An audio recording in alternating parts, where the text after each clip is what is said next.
आज म हजुरहरूलाई मेरो सानो टानेलामा देखाउँदैछु भएको तरकारी।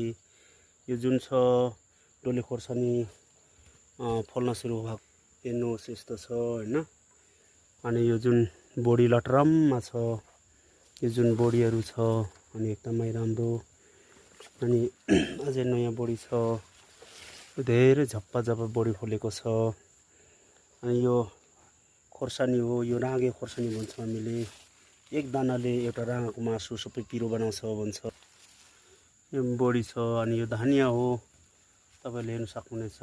र यो मेरो सानो टानेला एकदमै राम्रो खालको साग हो। यो जुन दिदीबहिनी डेलिभरी सक्सेस भइसकेपछि सुत्केरी अवस्थामा खाने साग भनिन्छ यसलाई हैन।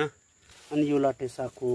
यो साग अति नै मिठो छ, विषादी बिनाको। यो जाली जुन छ, यो चाहिँ मैले जोकमुनिबाट किनेर ल्याएको हुँ।